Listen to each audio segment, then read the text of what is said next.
Hello, everybody. Thanks for the invitation to speak today from the organizers and for putting on this conference. the uh, the thing I want to start with is imposter syndrome. I don't know if anybody's ever felt this when they're sort of doing neuromonitoring, and this is that sort of syndrome where like maybe I shouldn't be doing this case, maybe I'm not sort of competent to do this case, and I completely felt that the first time I did a cortical mapping case, probably like the first 5 times I did a cortical mapping case. I felt it throughout my career in numerous cases, but especially on the first few cortical mapping cases. And and I think that's normal. Did the first few cases go well? No, they didn't really actually. They went okay. The patients woke fine. There were risk cases, but I probably wasn't doing the best job I could have been doing. Um, and I think that was partially ignorance from like 15 years ago. But one thing I learned is that failure to prepare, that old ouch, failure to prepare, meaning preparing to fail, um, really contributes to that imposter syndrome. So the way to avoid it is to prepare, prepare, prepare. And I think that's why you're here, to learn, across the board for neuromonitoring. But there's no substitute for doing all of the sort of educational preparation. Read, review, review, before going into these cases. And that will minimize that imposter syndrome. So I'm going to be talking about monitoring and mapping during supratentorial tumor resections under general anesthesia.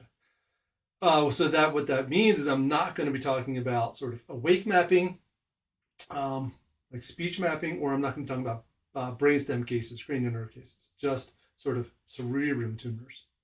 The goal is that you'll be able to explain the difference between mapping awake versus mapping under general anesthesia, explain the difference, and sort of advocate for both monitoring and mapping and what are the differences. Appreciate the different techniques, cathodal versus anodal, cortical versus subcortical stimulation. How do you have to use different techniques? What's the alert criteria for an impending sort of change in function, and how to avoid false negatives and false positives. And then reference the literature and kind of refer to case examples. Apologize for sort of holding my phone here. I'm not expecting a call or anything. I'm just using it to advance the slides. So I'm going to be talking about anatomy and pathology, and then I'll be talking about monitoring techniques, standard, traditional techniques, SCPs, MEPs, TC MEPs, but then also direct cortical and motor evoked potentials, which I'm a huge fan of. That's probably, for me, it's always probably one of the most important things I'm doing in these cases. And then monitoring for like seizure activity with EEG and ECOG. And then mapping. And I break it down into sort of 3 mapping techniques that are typically used. One is phase reversal of the SSCP to identify the central sulcus. And then 2 is cortical mapping to identify which region of motor cortex or primary motor cortex you're in. And then 3 is subcortical mapping, which is identify how close the probe is, or the resection tool is, to the white matter tracks. So for anatomy and pathology, got to know how the body is represented in primary motor cortex, difference between primary motor cortex and then in supplementary and premotor cortical areas, and then corticospinal tracts versus corticobulbar tracts, the tracts that are going to the corticobulbar nuclei or the cranial nerve nuclei. So we're talking about supratentorial, and the cerebelli tentorium kind of separates, that layer sort of separates the cerebrum, which includes the cortices and also the sort of subcortical structures like thalamus, internal capsule, things like that. That separates that from the cerebellum and the brainstem. So I'm talking about supratentorial surgeries here. And I said I'm not talking about awake mapping. So when the tumor is very frontal in premotor areas, supplementary motor areas, and especially when it's frontal and lateral, sort of the speech premotor area, which is Broca's, to really monitor those functions during surgery, you need to monitor the behavior. So the patient needs to be awake. You need to monitor the behavior, which is either moving an arm in a certain way or speaking, speech, because the stimulation is meant to disrupt that behavior. So you're not trying to evoke it, you're trying to disrupt it. So that's why it needs to be awake. In contrast, primary motor cortex we monitor all the time during cases with transcranial motor evoked potentials under general anesthesia. and you can evoke a discrete motor response, a CMAP or an MEP, from the muscles that you're stimulating, or from the brain areas you're stimulating.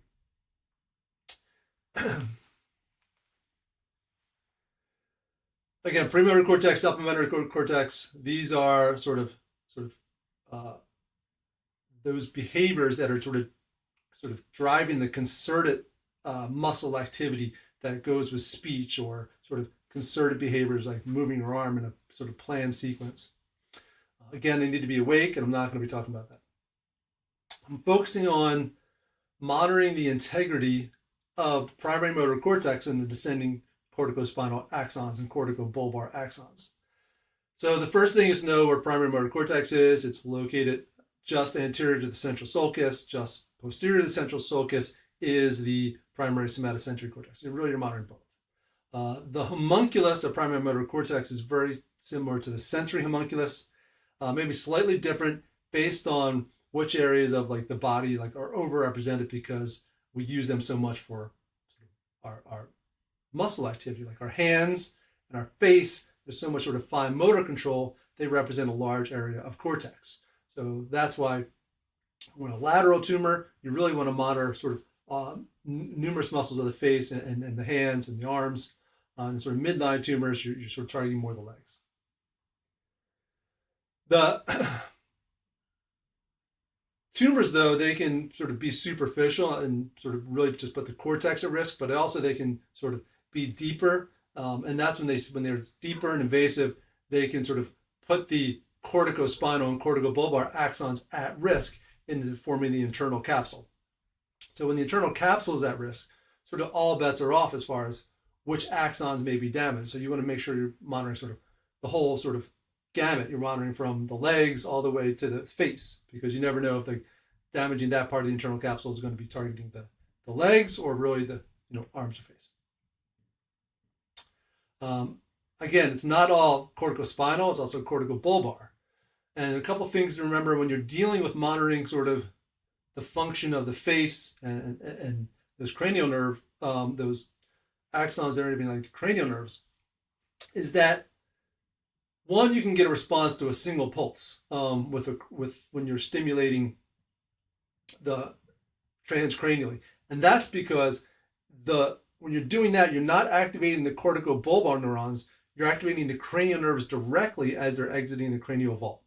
So if you're activating them directly as the cranial vault, you're getting a response with a single pulse, and I'll show this a little later. That means you're not monitoring corticobulbar activity. You're just monitoring sort of the peripheral cranial nerve activity. So you want to monitor the corticobulbar tract. Also, some of those axons, some of the cranial nerves get input from both sides, and most of them do actually. So, but there's some that are really just innervated by the contralateral side, and that in particular is the lower branches of cranial nerve 7. So your mentalis muscle, your oris muscle, they're getting responses just from the contralateral side. So if I'm monitoring the corticobulbar pathway from that side, I'm really targeting those muscles because those are the least prone to sort of false negative changes. So do mentalis and oris, and also do the tongue, because that's also completely from the contralateral side. And when you know you're doing that, you're less likely to get direct nerve activation because it's on the contralateral side, the nervous. So for anatomy, no location of the tumor, left, right, midline. Is it very lateral? Make sure you're kind of monitoring the face and the arms. If it's midline, make sure you're targeting more muscles of the legs. And really we're talking about frontoparietal tumors that are around the central sulcus, where the primary motor cortex and primary somatosensory cortex, one of them or both of them is at risk. So in my opinion, these always call for both phase reversal and motor mapping from a mapping perspective. If it's more lateral, a little more posterior to the temporal lobe, and the patient's actively seizing, make sure you're monitoring ECOG and EEG, because there is an increased seizure risk with those patients. I think less to do with the actual stimulation, just that once they start going at these tumors, they can be like sort of seizure-genic. So you want to make sure you're ready for that. Know the tumor type, because that sort of changes the tactic of the surgeon. So for most resections, the surgeon has a plan weighing sort of the goal of maximal resection versus avoiding an adverse outcome.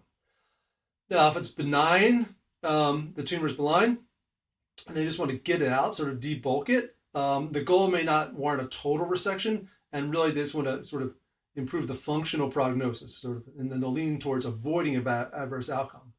Where if it's a malignant tumor, where they really want to get it all out as much as possible, they may sort of really balance that risk of adverse outcome, and like sort of transient paresis is sort of may almost be is more acceptable because the goal is really sort of saving the patient's life, and getting as much tumor out as possible.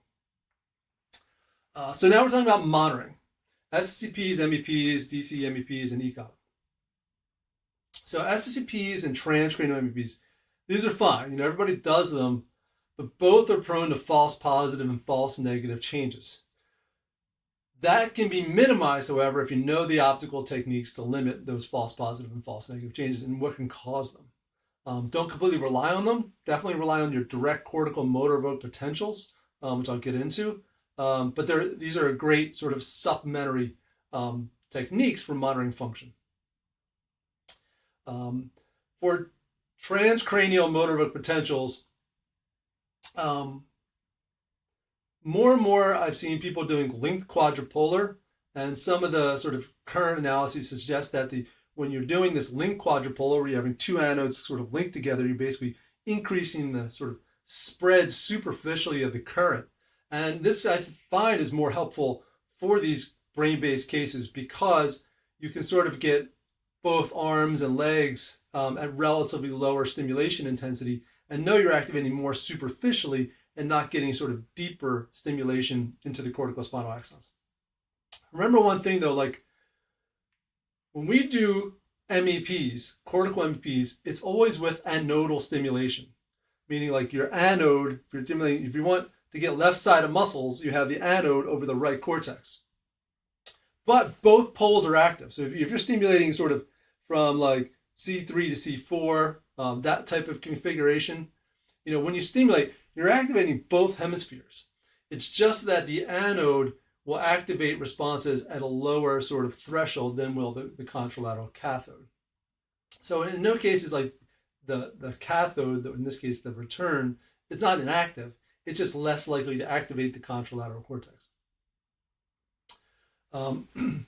What I like to look at in these cases is I want to stimulate and get responses at the lowest sort of intensity and the shortest onset latency. So if you look at this example from this paper, on the left side, when the contralateral hand, when they're at a lower intensity, like 500 milliamps, the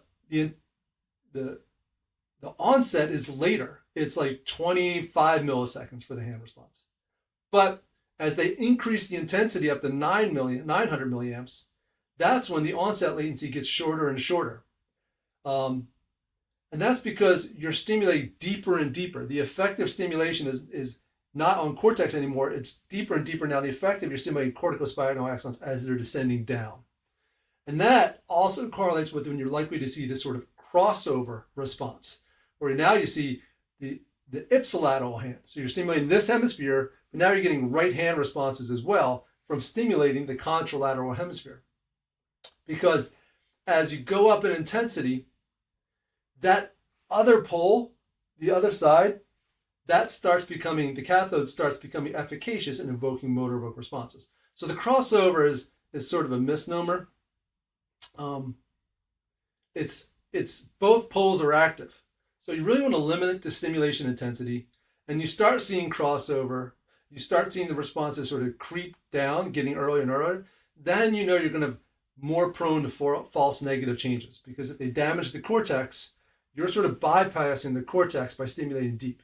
So keep the stimulation intensity. You want to avoid crossover at all costs and keep the stimulation intensity as low as possible, so you have sort of the longest latency response. If it starts getting shorter and shorter, that knows you're stimulating deeper and deeper. So that's how you avoid sort of false negatives with MEPs. With false negatives, when you're dealing with like cranial nerve innervated muscles, this is trapezius and the tongue. What I usually do, what I see a lot of people do, is they set up for double train. They'll do a single pulse with 100 millisecond intertrain interval, and then do your train. And what does this do? Here, you don't get a response to the single pulse. That means you're not activating the cranial nerve directly. You only get a response to the train. So now you have more confidence that you're truly activating cortical bulbar axons and not the cranial nerves directly. So use this sort of double train technique. And this helps to avoid sort of false negative changes for sort of cranial nerve innervated muscles like the tongue and the face. So again, for summary, avoiding false negatives, limiting the intensity, look for onset latency, look for crossover. Remember, crossover is a misnomer, but it is a good indicator that you start to stimulating sort of too high intensity and the effective stimulation is going deeper and deeper.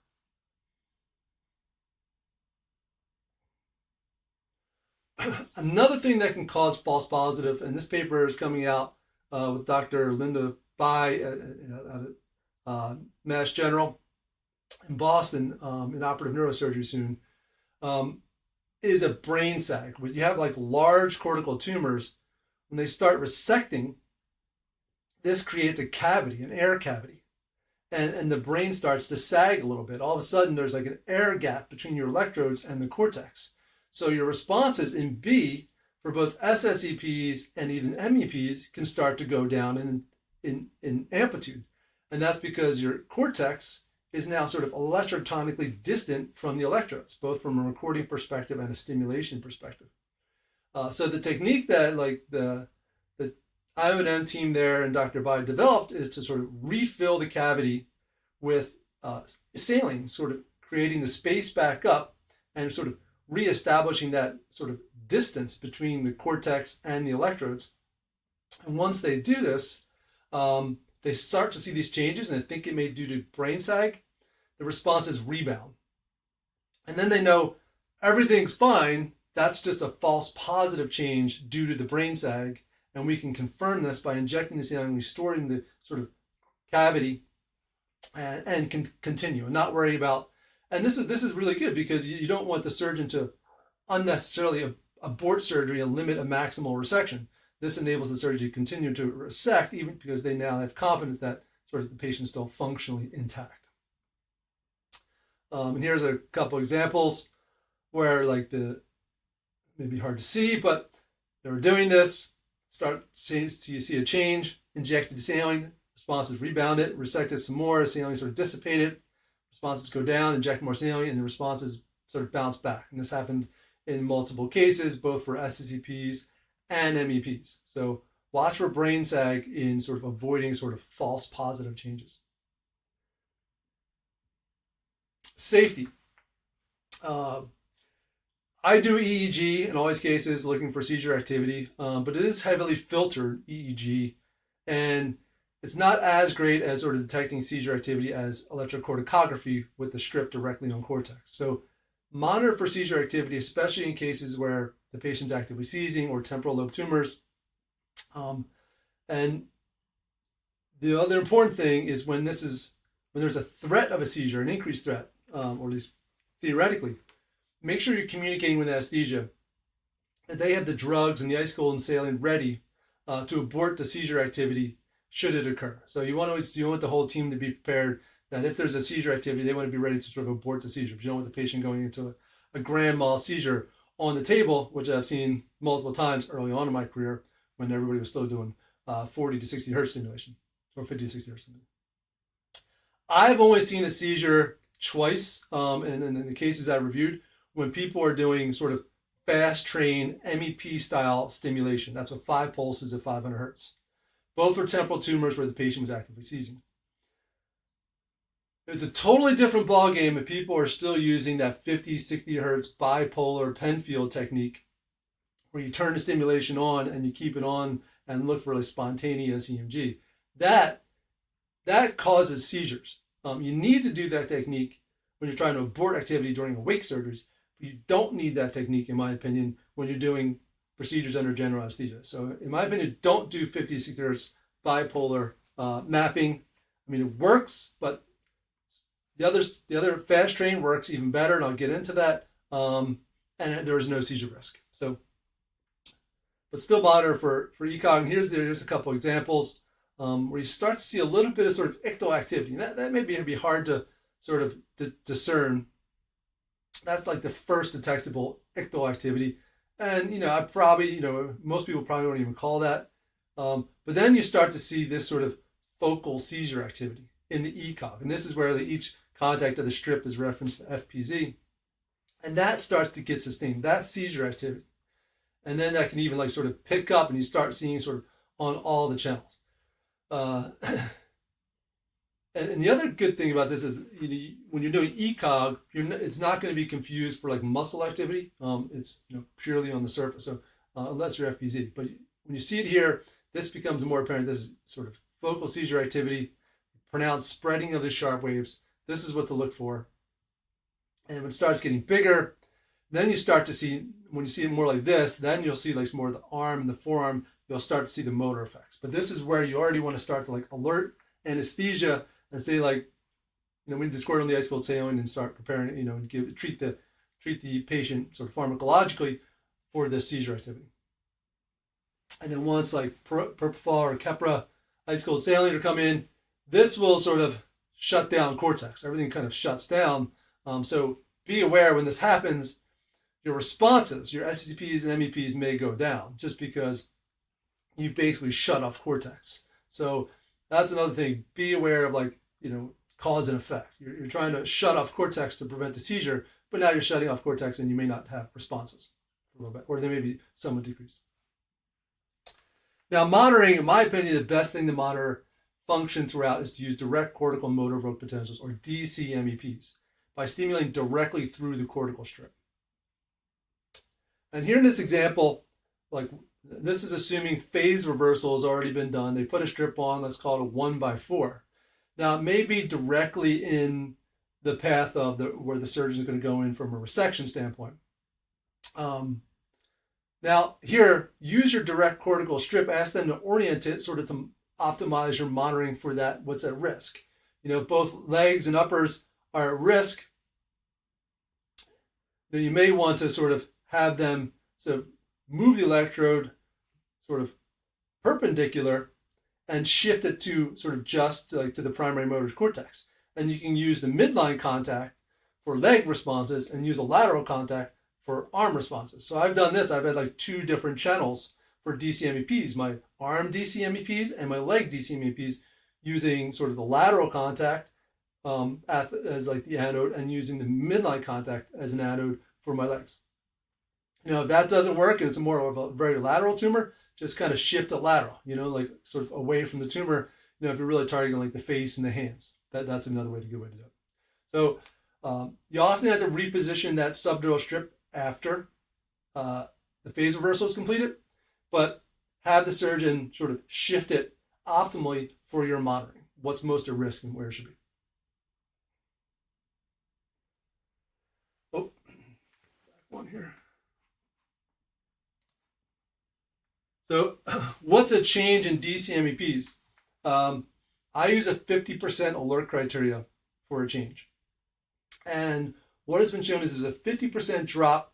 There's a likelihood of temporary paresis. I think temporary paresis in a case where it's a high-risk malignant tumor is almost maybe expected and acceptable. But when you get down to an 80% drop, the odds of permanent paresis now are increased. So, this is that balance of maximal resection versus, preserving function.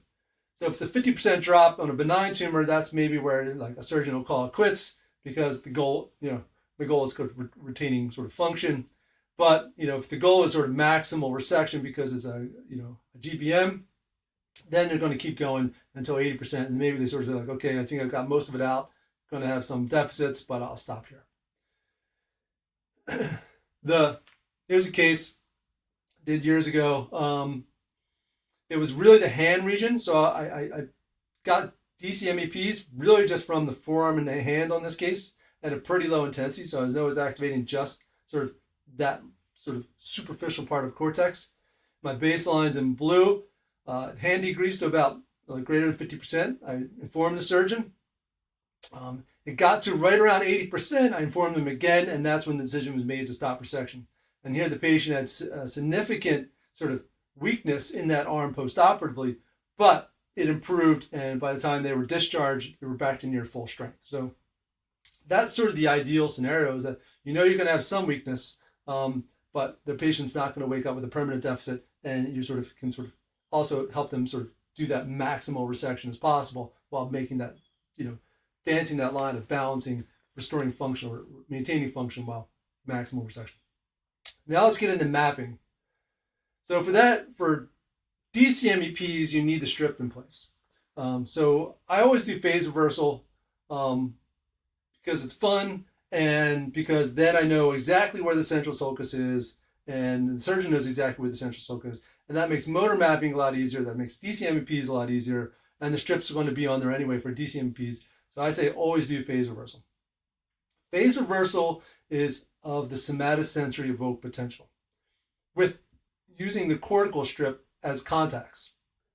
So in this case, this is a 6 contact strip where, like, say, like red is primary motor, green is sort of primary somatosensory here, and the line in between is the central sulcus. So each contact is referenced to FPZ, and 1 is at the top and 6 is at, or one, oh, actually I have it reversed here, but like 1 is at the bottom and 6 is at the top. And then the bottom row here, I have the surface recording, so C4 to FPZ. And I like to put a time marker. I always find it's more helpful if you put a time marker, so you can see where like that sort of N20 peak should be in your surface electrode and in your sort of cortical contacts. So I always use median nerve SSEP for the most part. That's ideal for identifying the phase reversal in the central sulcus. I reference each contact to FPZ, and I stimulate. And remember, another sort of tip is that you're going to get larger responses from the strip because it's directly on cortex than you will from the surface. So whereas your surface may be like 1 to 2 microvolts, your strip may be like 5 to 10 microvolts. So change the gains accordingly. But if you look at the top ones here, 1, 2, 3, that N20 looks pretty much identical to the surface. So those are your the bottom 3 contacts here that are over the green, over primary somatosensory cortex. Now, the next one, the 4th one down, that polarity, that N20 now is like a P20. So it's really a flip in polarity. It's really polarity reversal, not phase reversal. I guess you can call it that, but I always think it's more of like directly it's polarity reversal. So that N20 goes to a P20 and it's reversed. So between that 3rd and 4th contact is where the central sulcus is, because that 3rd contact is somatosensory, that's an N20, whereas that 4th contact is sort of a P20, it's reversed. So that's sort of textbook phase reversal. It doesn't always go textbook. So again, you stimulate the contralateral median nerve. Strip orientation matters. You don't want to be directly perpendicular. If you notice, the central sulcus kind of curves out. So you want to sort of have it sort of matching that curve. And that gives you sort of the best sort of phase reversal. Because sometimes if you're like this, it's not ideal for getting a clean phase reversal. You want good contact. Sometimes those connectors can be wonky too. So you want good contact because it can be noisy at times. So watch for noise at poor contact. And if you're not getting a great reversal, change the shift, the orientation of it. And usually it needs to be a little sort of cockeyed, sort of parallel to the midline, but a little cockeyed, sort of, the same. You want to kind of go around the central sulcus that way. And again, I always advocate for phase reversal. Who is Morel Simon, has shown that if you do this, it also decreases the time for motor mapping. So it doesn't really add time. It actually overall decreases time. So do phase reversal, and then you have your strip in place for DCMEP monitoring, where you can orient it any way you want. So now we'll get into motor mapping. There's a great paper out there from UCSF and Mitch Berger and that group there. It talks about sort of the different techniques for motor mapping. Now at that institution, they still do a lot of 50 to 60 hertz stimulation, even under general anesthesia. Not a big believer in that, but it's a good technique. It's a good paper with good illustrations that show the different techniques. So to appreciate fast train versus, it's important to appreciate fast train versus 50 to 60 hertz. We're doing fast train. The difference between monopolar stimulation versus bipolar. Generally, I only use monopolar stimulation. I rarely use bipolar stimulation, only in sort of rare subcortical cases. The difference between cathodal and anodal. Sometimes I think this is like a little bit of a overblown difference, but in general, anodal is better for cortical mapping, cathodal is better for subcortical mapping. And the other thing to appreciate is like intensity or threshold correlates with distance, but that relationship, appreciate sort of where that relationship can break down or be less accurate.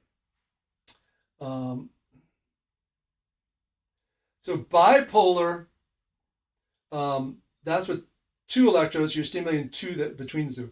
And that's what's done during awake, bipolar, biphasic stimulation usually, 50 to 60 hertz, so it's being kept on for like 2 to 5 seconds. And generally they're stimulating between like 2 and 8 milliamps. But I'm going to be talking about cortical mapping with fast train under general anesthesia. And this is usually done with a monopolar ball tip probe. The return can be sort of anywhere on the cortex. You just don't, an FPZ or, even in the back of the head. But it's the same stimulation parameters as transcranial motor evoked potentials. You want to use 5 pulses. You want to do it with current, not voltage. And I think all IOM equipment today can do this with a pulse width of like 200 to 500 microseconds. Whereas some of the equipment out there for motors with voltage, you can only go up to 75 microseconds. So you want to do 5 pulses, 200 to 500 microseconds. Fast train, meaning 250 to 500 hertz, like 2 to 4 ISI, just like for transcranial motors. The only difference is you're doing motors with current, and you don't really want to there's no need to go above 25 milliamps. So I set the maximal intensity to 25 milliamps just from a safety perspective, so I don't accidentally crank the thing.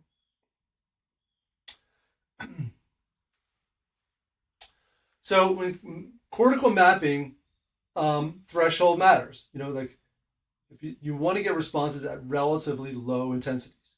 So what should the intensity, what should the threshold be when you're mapping sort of the hand region of motor cortex or the leg region or the face?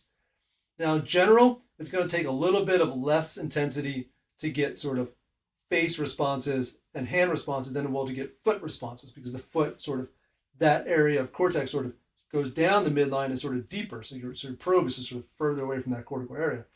But so the threshold should generally, when you're on primary motor cortex, be between 4 and 11 milliamps. And this is using anodal stimulation. So your ball tip probe is your anode and your return is your cathode. Here the author went up to 22. I think it's fine to go up to 25. Just to rule out, there isn't primary motor cortex right there. So generally speaking, 4 to 11 milliamps is the threshold. Now, if you get a response at like 6 milliamps and from the hand, you probably know you're directly on the hand region of primary motor cortex. And that's a good news. Okay, that's hand. Now, if the response isn't until like 18 milliamps and then you get a hand response, you're probably somewhat sort of probably near hand primary motor cortex, but probably not directly on it, because now that current's just spreading to that primary motor cortex sulcus. So you may be a little sort of anterior or maybe posterior. So you want that threshold to be sort of down in that sort of 6 to 10 milliamp range to know you're clearly on sort of primary motor cortex and not just near it. So cortical mapping, this is really typically done once. Once you've identified the central sulcus, the surgeon has a really good idea of where primary motor cortex is. And they'll probably just be sort of self-assured. They'll stimulate, say, okay, here's face, here's hand, this and that. I want to preserve hand. I want this patient to wake up. Maybe they're a violin player or a baseball player. Their hand and arm function is really important. And I want to know exactly where that region of cortex is before I start getting in there and resecting. But it's usually done once. But as you get into subcortical mapping is done continuously or relatively continuously. And because the surgeon is resecting, and this will tell them how close they're getting to the white matter tracts. And that's what I'm going to get into now. What is subcortical mapping. Usually this is done with cathodal, not anodal mapping.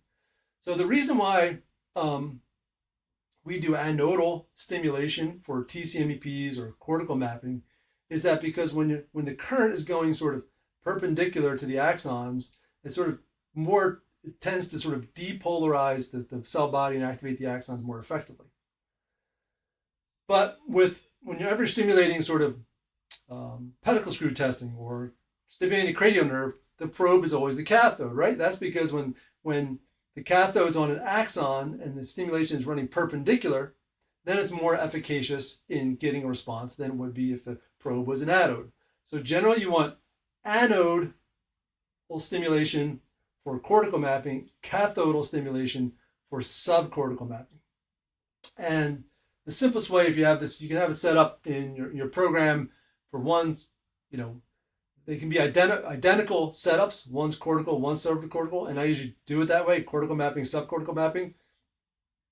And the only difference between two setups, they're duplicated, is that I just switch the polarity for the subcortical mapping.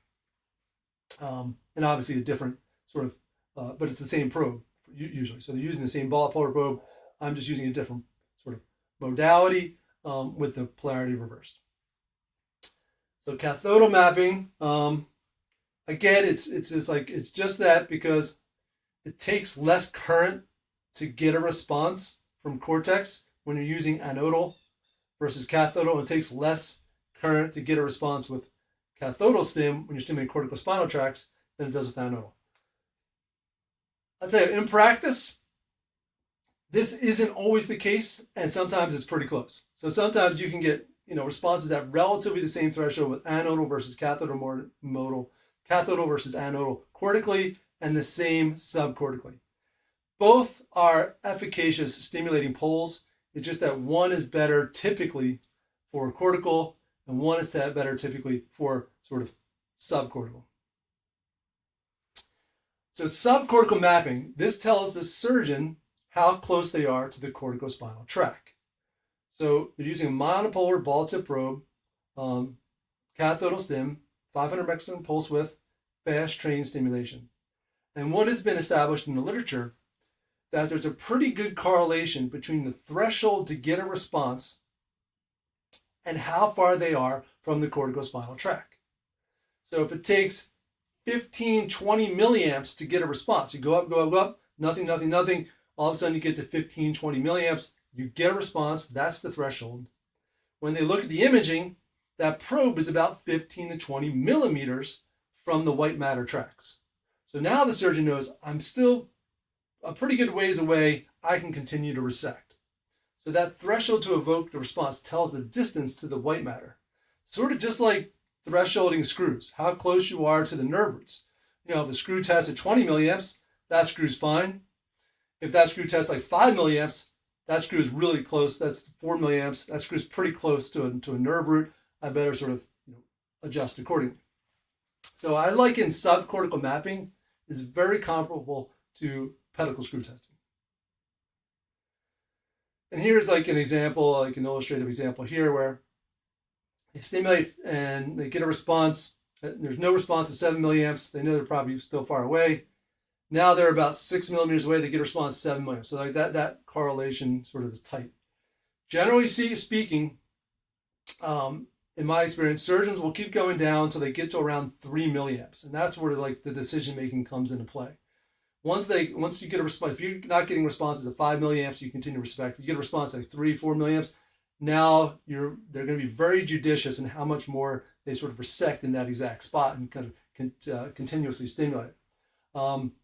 If the threshold goes down to 1 to 3 milliamps, usually there's going to be some transient weakness, but that'll recover as long as they kind of stop when they get down like 1.5 to 2 milliamps. If they continue to resect beyond that point, you're right, sort of abutting the white matter tracts, permanent injury is likely to happen. So that's how they use sort of subcortical mapping to gauge how close they are to the white matter tracts. There's probes out there now that attach to the suction device, and so you can continuously subcortical map while the surgeon's using the suction device. So they don't need to use the ball toe probe. They're using this device instead. And see, like you see how like that little connector that goes directly to our I1M equipment. So this is continuous dynamic subcortical mapping of the cortical spinal tracts during surgery. And everybody I know has gotten used to this technique. Absolutely loves it. It's really helpful to the surgeon. They don't have to like kind of switch to the probe, to the suction. They just use the suction while you're doing the subcortical mapping. And here's an example where they're sort of stimulating and the technician or technologist or surgical neurophysiologist is sort of changing the intensity. And they're sort of at a higher intensity initially. They're just probably keep it at like 15 and 20 milliamps. But once they start getting response, they start lower it. Maybe they'll lower it to like 10 milliamps. They're stimulating. Now start getting responses. Lower it.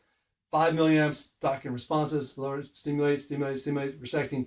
Now all of a sudden the threshold for getting responses down to 7. Forming the surgeon. It gets down all the way down to 1.5. And that's when the surgeon can kind of make that decision. You know, I've gone far enough. Now I know I'm right next to the white matter tracts. I can see them. This is when I should probably stop surgery. And in this example, sort of got down to around 4 milliamps, and the surgeon wanted to shave off a little more inferiorly. And then it got down like 1.1 milliamp on the probe in the cavity during resection.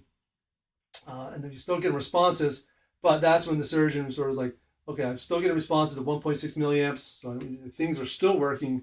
And the DCMEPs are still stable. I'm going to call it quits there. There's still some residual tumor, but they got the majority of it out. So the outcome was great. You know, the DCMEPs were stable. So you had a pretty good idea the patient's going to wake up okay. White matter tracts were intact. So you use that balance. You know, like you're doing that subcortical mapping, but you're still doing direct cortical motor potentials to monitor function. You know, you're still getting, you know, you're really close, but you're still getting stable DCMEPs. This patient woke up okay. They had preoperative leg dysfunction that sort of improved postoperatively. One thing about subcortical mapping with the probe is every now and again you have this tight relationship between distance to white matter and threshold intensity. And then when you get down to that lower level, that's like that red warning zone. Every now and again, though, you'll get a response which at a low intensity, let's call it 3-4 milliamps. But the surgeon thinks like, well, I'm still like at least 10-12 millimeters away. I don't know why we're getting this sort of like false positive sort of identification I'm near it when I don't think I am. A nodal stim sort of takes the path of least resistance, and sometimes they can sort of shunt and activate corticospinal tracts directly. In these cases, there's slight risk of a false positive. We're sort of underestimating distance, not overestimating distance. So here, conversely, bipolar, that can shunt between the two. People have done the bipolar technique as well, but the current sort of can shunt between the two tips of the probe. And you can get a high intensity, like 12, 15 milliamps, but really, you're really close to the white matter. So I don't like bipolar stimulation for that reason, because there's that sort of false negative risk. But if I'm getting a presumed false positive with a monopolar, I will try bipolar just to confirm, that it is a false positive. So I prefer monopolar, and on very rare occasions, I've sort of used bipolar just to confirm that it's not a false positive chain when I get a response that I don't really understand completely. So in summary, make sure your equipment's ready. Do your homework. Prepare, read. Safety first, safety always first. Have ice cold ring or saline ready. Monitor ECOG for all the mapping cases with heightened risk of seizure. Communication is that we have equipment ready. I forget to say this, but communicate with the surgeon the plan preoperatively. These are procedures where you need to speak with the surgeon preoperatively. Have a really good plan for monitoring. Know exactly what's at risk and the goal of the procedure. The goal of the procedure for the surgeon. What's their goal as far as maximal resection, preserving function, which functions. Have a dense recording montage of all muscles that may be at risk. Usually I just over monitor in these cases. You do all muscles, and if I do extra muscles for the areas of particular risk. Advocate for phase reversal. It saves time. Advocate for continuous motor monitoring with DC MEPs. I think they're the best way to monitor function. If you know you have stable DC MEPs throughout the case, you know that patient is going to wake up with motor function intact. Cortex and nodal stim, white matter, cathodal stim. Use constant current and fast train. Typical MEP stimulation techniques. Use ball tip monopolar. Remember this, 1 milliamp equals 1 millimeter when you're doing subcortical mapping towards white matter. The threshold tells you how far they are from the cortical spinal tracts. And preferably use a suction probe with the stimulation sort of integrated so you can do dynamic continuous subcortical mapping. Constant current, slow sustained biphasic stim. The bipolar, that's for wake mapping. So hopefully this is just an introduction to mapping supratentorial tumor resections under general anesthesia, and that if you review this, read the literature, that goal going into a case is that, to that surgeon, to your colleague, you can explain the difference between mapping awake versus mapping under general anesthesia. The difference between monitoring versus mapping. And then what are the false positive and false negative risks? How do you avoid a false negative with MEPs by stimulating superficially? How do you avoid a false positive due to brain sag, inject saline into the cranial vault, into the tumor cavity? What is an alert criteria? And what does that alert criteria mean? Use 50% to alert the surgeon that, we're seeing a change in function because I'm seeing this 50% decrease in my direct cortical and motor potentials.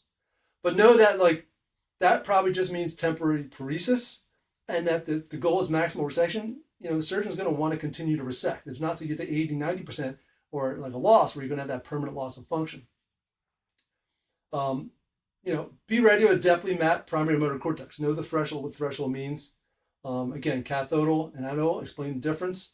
And then, again, do your homework, reference the key literature, look at examples, and because that's going to help you during the case so you can avoid having that feeling of sort of imposter syndrome. So, the best way to avoid failure is by preparation. So be prepared and do your homework. So thank you for this opportunity. I appreciate it. And have a good weekend.